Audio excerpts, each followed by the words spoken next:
ಕಾನೂನು ಸುವ್ಯವಸ್ಥೆಯ ಹಿನ್ನೆಲೆಯಲ್ಲಿ ಒಂದಷ್ಟು ಸಂಗತಿಗಳನ್ನ ಸರ್ಕಾರದ ಗಮನಕ್ಕೆ ತರಬೇಕು ಅಂತೇಳಿ ನಾನು ಇವತ್ತು ಚರ್ಚೆ ಮಾಡಲಿಕ್ಕೆ ಇಷ್ಟ. ಈ ರಾಜ್ಯದಲ್ಲಿ ರಕ್ಷಣಾ ವ್ಯವಸ್ಥೆ ಇಲ್ಲ ಅಂತಿಲ್ಲ. ಯಾರು ರಕ್ಷಣೆಯನ್ನ ಮಾಡ್ತಾರೆ ಸಂಬಂಧಪಟ್ಟಂತ ಇಲಾಖೆಗೆ ಬೇಕಾಗಿರುವಂತ ಒಂದು ಫ್ರೀಡಮ್ ಕೊಡುವಂತ ವ್ಯವಸ್ಥೆ ಇಲ್ಲಿ ಕುಸಿದು ಹೋಗಿದೆ ಅಂತ ನಾನಂತೂ ಭಾವಿಸ್ತೀನಿ. ಯಾಕಂದ್ರೆ ಇಡೀ ರಾಜ್ಯದ ಒಂದು ವ್ಯವಸ್ಥೆಯನ್ನ ಕಾಪಾಡಿರೋವರೇ ನಮ್ಮನ್ನು ಕಾಪಾಡ್ತಿರೋದು ಅವರೇ. ಅದ್ರ ಬಗ್ಗೆ ನಮಗೆ ಡಿಸ್ಪ್ಯೂಟೇ ಇಲ್ಲ ಇವತ್ತು. ಆದ್ರೆ ಅನೇಕರು ಆ ಇಲಾಖೆಗೆ ಮಸಿ ಬಳಿಯುವಂತ ಕೆಲಸವನ್ನು ಮಾಡ್ತಾ ಇದಾರಲ್ಲ, ಅದು ಯಾರ ಕಾರಣಕ್ಕೋಸ್ಕರ ಅಂತ ಯೋಚನೆ ಮಾಡಿದಾಗ ನಮ್ಮ ಕಣ್ಮುಂದೆ ಬರುವಂತದ್ದು ರಾಜ್ಯ ಸರ್ಕಾರನೇ. ರಾಜ್ಯ ಸರ್ಕಾರ ತಗೊಳ್ಳುವಂತ ಅನೇಕ ಸಂಗತಿಗಳು, ಅನೇಕ ನಿರ್ಣಯಗಳು ಏನಿದೆ, ಅದ್ರ ಪರಿಣಾಮ ಇವತ್ತು ನಾವು ಇದನ್ನು ಫೇಸ್ ಮಾಡುವಂತ ಸ್ಥಿತಿ, ಇಲಾಖೆಯನ್ನು ಫೇಸ್ ಮಾಡುವಂತ ಸ್ಥಿತಿ ಇವತ್ತು ನಿರ್ಮಾಣ ಆಗಿದೆ. ಒಳ್ಳೊಳ್ಳೆ ಅಧಿಕಾರಿಗಳಿದ್ದಾರೆ, ಅದ್ರ ಬಗ್ಗೆ ನಾವು ಚರ್ಚೆ ಮಾಡ್ಲಿಕ್ಕೆ ಹೋಗೋದಿಲ್ಲ. ಎಂತೆಂಥವ್ರು ಇದ್ದಾರೆ, ಅವ್ರ ಹೆಸರುಗಳನ್ನು ಬೇಕಾದ್ರೆ ಹೇಳ್ಬೋದು, ಅದ್ರ ಸಮಯದ ಭಾವನೂ ಕೂಡ ಇರೋದ್ರಿಂದ ಅದ್ರ ಬಗ್ಗೆ ನಾವು ಉಲ್ಲೇಖ ಮಾಡೋದಿಲ್ಲ. ಆದ್ರೆ ಒಳ್ಳೆ ಅಧಿಕಾರಿಗಳಿದ್ದಾರೆ, ಇಲಾಖೆ ಒಳ್ಳೆ ಕೆಲಸ ಮಾಡುತ್ತೆ. ಆದ್ರೆ ನಿರ್ಣಯಗಳು ಮಾಡುವಂತ ಸಂದರ್ಭಗಳನ್ನು ಯೋಚನೆ ಮಾಡುವಂತ ದೃಷ್ಟಿಕೋನ ಸರ್ಕಾರದ ಬದಲಾವಣೆ ಆಗದೆ ಹೋದ್ರೆ ಅವರ ಕೈಗೆ ಕಟ್ಟು ಹಾಕುವಂತ ಸ್ಥಿತಿ ನಿರ್ಮಾಣ ಮಾಡ್ತಾ ಇದೆ ಸರ್ಕಾರದ ಮೂಲಕ. ಇದು ಆಗ್ಕೂಡದು. ಇದ್ರ ಬಗ್ಗೆ ಗಂಭೀರವಾಗಿ ರಾಜ್ಯ ಸರ್ಕಾರ ಯೋಚನೆ ಮಾಡಬೇಕು ಅಂತ ನಾನು ಇವತ್ತಿನ ದಿವಸ ನಾನು ಒತ್ತಾಯವನ್ನು ನಾನು ಮಾಡ್ತೇನೆ. ಮೊನ್ನೆ ಅಧ್ಯಕ್ಷರೇ, 94,386 ಪ್ರಕರಣಗಳು 25ನೇ ಇಸ್ವಿಯಲ್ಲಿ 9 ತಿಂಗಳಲ್ಲಿ ನಡೆದಿರುವಂತದ್ದು ಪ್ರಕರಣಗಳು ನಡೀತಾನೆ ಇದೆ. ಯಾವುದಕ್ಕೆ ಜಾಸ್ತಿ ಆಗ್ತಾ ಇದೆ ಅಂತ ಹೇಳಿದ್ರೆ, ಯಾರಾದ್ರೂ ಮಾಡಬಾರದನ್ನು ಮಾಡಿದಾಗ ಅವರ ಕೇಸ್ಗಳನ್ನು ಸರ್ಕಾರ ವಾಪಸ್ ತಗೊಳುತ್ತೆ. ಇದ್ರ ಪರಿಣಾಮ ಹೊರಗಡೆ ಮಾನಸಿಕತೆ ಬೇರೆ ಇದೆ. ಇದನ್ನ ಗಂಭೀರವಾಗಿ ನಾವು ಯೋಚನೆ ಮಾಡುವಂಥದ್ದು ಬಹಳ ಅಗತ್ಯ ಇದೆ ಅಂತ ಹೇಳಿ ಮಾನ್ಯ ಗೃಹ ಸಚಿವರಿಗೆ ನಾನು ವಿನಂತಿಯನ್ನು ಮಾಡ್ಲಿಕ್ಕೆ ಇಷ್ಟಪಡ್ತೀನಿ. ಕೊಲೆ ಪ್ರಕರಣ ಆಗಿರೋದು 822 9 ತಿಂಗಳಲ್ಲಿ 822 ಕೊಲೆ ಪ್ರಕರಣ 9 ತಿಂಗಳಲ್ಲಿ ನಡೆಯುತ್ತೆ ಅಂತ ಹೇಳಿದ್ರೆ ಎತ್ತರ ಆಗಿರೋದು ಎಷ್ಟು ಅಂದ್ರೆ 2186 ಮಾನ್ಯ ಅಧ್ಯಕ್ಷರೇ.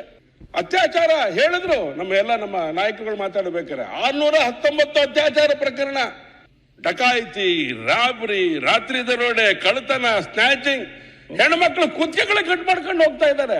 ಸರ ಹಿಂಗ್ ಹಾಕಿ ಹೇಳಿದ್ರೆ ಚೈನನ್ನ ಕಟ್ಟಾಗ್ತಾ ಇದೆ. ನರೆಗಳು ಕಟ್ಟಾಗಿ ಸಾವನ್ನಪ್ಪಿರೋಂಥ ಸಂಖ್ಯೆನೂ ನಮ್ಮ ಹತ್ರ ಇದೆ ಇವತ್ತು ನಮ್ಮ ಕಣ್ಣು ಮುಂದೆ. ಓಕೆ, ಮೊನ್ನೆ ಅಧ್ಯಕ್ಷರೇ, ಈ ತರದ ಪರಿಸ್ಥಿತಿಗಳು, ಇದನ್ನು ಯಾರು ಹತೋಟಿಗೆ ತರಬೇಕು, ಹೇಗ್ ತರಬೇಕು ಅಂತ ಯೋಚನೆ ಮಾಡದೆ ಹೋದ್ರೆ ಈ ರಾಜ್ಯ ಗಂಡಾಂತರದಲ್ಲಿ ಸಿಕ್ಕಾಕೊಳ್ಳುತ್ತೆ. ಅನೇಕ ಜಿಲ್ಲೆಗಳೊಳಗಡೆ ಇವತ್ತು ದೇಶದ್ರೋಹಿ ಚಟುವಟಿಕೆ ಮಾಡುವಂತ ಹುನ್ನಾರ ನಡೀತಾನೆ ಇದೆ. ಅವ್ರ ಬಗ್ಗೆ ಕ್ರಮ ತಗೊಳ್ಳಿ ಅಂತ ಹೇಳಿದ್ರೆ ದ್ವೇಷ ಭಾಷಣದ ಹಿನ್ನೆಲೆಯಲ್ಲಿ ಕಾನೂನು ತರ್ತೀವಿ, ನಾವು ತರಬೇಕು ಅಂತ ಆಲೋಚನೆಗಳನ್ನು ಮಾಡ್ತೀವಿ. ಆದ್ರೆ ಈ ರೀತಿ ಕುಕೃತ್ಯ ಮಾಡುವಂತವ್ರ ಬಗ್ಗೆ ಕಠಿಣವಾದಂತ ಕಾನೂನು ರಾಜ್ಯ ಸರ್ಕಾರ ತರಬೇಕು ಅಂತ ಯಾವ ಬಿಲ್ ತಂದಿಲ್ಲಲ್ಲ ಇಲ್ಲಿವರೆಗೂ. ಇದ್ರ ಬಗ್ಗೆ ಪ್ರಶ್ನೆ ಕೇಳಿದ್ರೆ ನಾನೇ ದ್ವೇಷ ಭಾಷಣ ಮಾಡ್ತೀನಿ ಅಂತೇಳಿ ಈಗಲೇ ಕೇಸ್ ಹಾಕಿದ್ರೆ ಹಾಕ್ಬಿಡ್ಬೋದು ಇವತ್ತಿನ ದಿನ.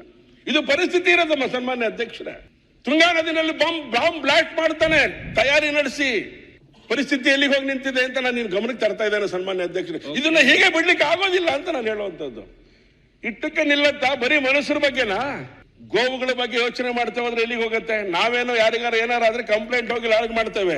ಯಾವ ಗೋವನ್ನ ಕೆಚ್ಚಲು ಕಟ್ ಮಾಡ್ತಾನೆ ಆ ಗೋವು ಹೋಗಿ ಯಾವತ್ತಾರು ಕಂಪ್ಲೇಂಟ್ ಕೊಟ್ಟಿರೋ ಪರಿಸ್ಥಿತಿ ಇದೆಯಾ ಈ ದೇಶದಲ್ಲಿ, ಈ ರಾಜ್ಯದಲ್ಲಿ? ಅದನ್ನ ಯಾರು ಗಮನಿಸೋರಾಗಾದ್ರೆ? ಕತ್ತಿನ ಕಟ್ ಮಾಡ್ತಾರೆ. ಫೋಟೋಸ್ ತೋರಿಸ್ತೇನೆ ಮಾನ್ಯ ಅಧ್ಯಕ್ಷರೇ, ನಿಮಗೆ ನೋವಾಗತ್ತೆ ನಮಗೆ ಇವತ್ತಿನ ದಿನ. ಅವ್ರ ಬಗ್ಗೆ ಕ್ರಮ ಆಗ್ತಾ ಇದೆಯಾ? ಕಾನೂನು ಇಲ್ವಾ ನಮ್ಮ ಹತ್ರ?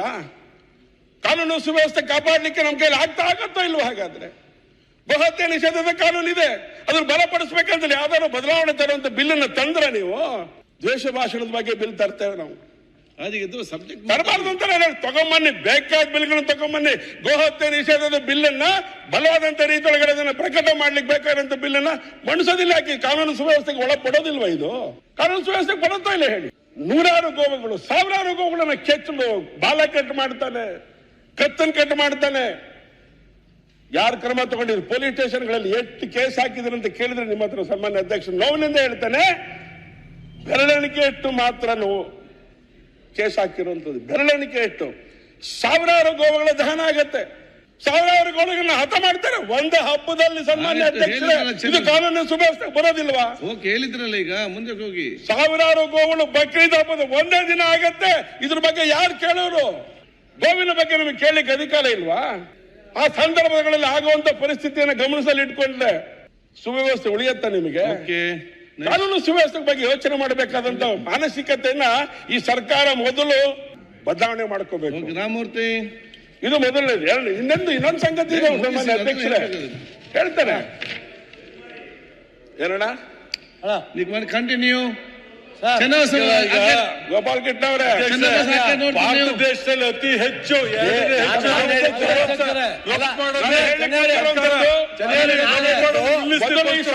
ಮಾನಸಿಕತೆ ಬದಲಾವಣೆ ಮಾಡಬೇಕು ವಿನಂತಿ ಇದೆ.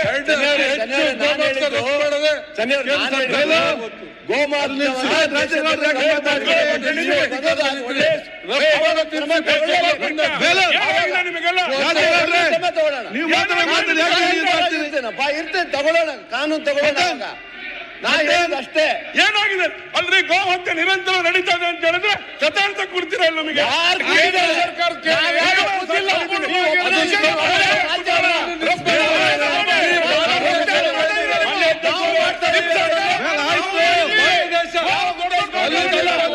ಮಾಡಿದ್ದೀವಿ, ಸುಧಾರಣೆ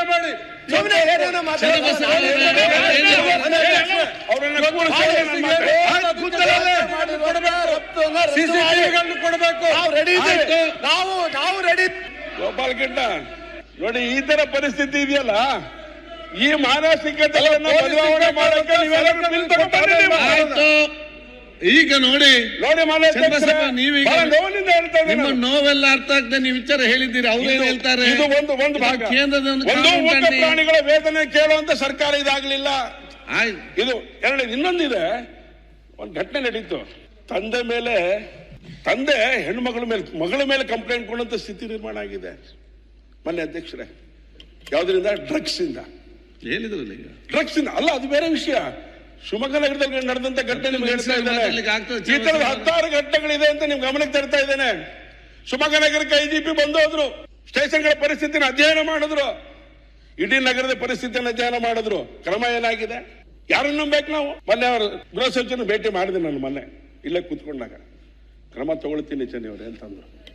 ನಾನು ಹೇಳಕೊಂಡಿರೋದು, ತುರ್ತು ತಕ್ಷಣ ಕಠಿಣ ಕ್ರಮಗಳನ್ನು ತಗೊಳ್ಳುವಂತ ವ್ಯವಸ್ಥೆಗಳನ್ನ ಮಾಡದೆ ಹೋದ್ರೆ ಯಾರ ಬಗ್ಗೆ ಯಾರಿಗೂ ನಂಬಿಕೆ ಬರೋದಿಲ್ಲ. ಮಾನ್ಯ ಅಧ್ಯಕ್ಷರೇ, ಕಾನೂನು ಸುವ್ಯವಸ್ಥೆ ಬಗ್ಗೆ 100% ಗೌರವ ಬರೋದೇ ಇಲ್ಲ.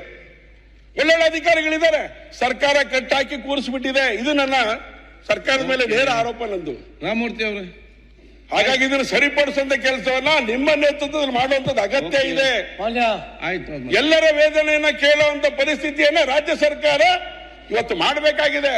ಓಕೆ ರಾಮಮೂರ್ತಿ ಅಧ್ಯಕ್ಷರೇ, ಹಾಗಾಗಿ ಕಾನೂನು ಸುವ್ಯವಸ್ಥೆಯನ್ನು ಕಾಪಾಡಿಕೋಬೇಕಾದಂತ ಹೊಣೆಗಾರಿಕೆ ನಮ್ಮೆಲ್ಲರದ್ದು. ಮಾನ್ಯ ಅಧ್ಯಕ್ಷರೇ, ನಾನು ಈ ಹಿಂದೆ ಹಾಗಾಗಿ ಡ್ರಗ್ಸ್ ಗೆ ಸಂಬಂಧಪಟ್ಟಂತೆ ಯಾರ್ಯಾರು ಸರ್ ಏನ್ ಗೊತ್ತಾ ಸರ್, ನಂಗೆ ನೋವಾಗ್ತಿರೋದು ಯಾಕೆ ಅಂತ ಹೇಳ್ತೀನಿ. ಎಲ್ಲರಿಗೂ ಸರ್ ಹೇಳ್ತೀನಿ ಸರ್ ಯಾಕೆ ಅಂತ. ಎಲ್ಲರಿಗೂ ನೋವಾಗಿದೆ.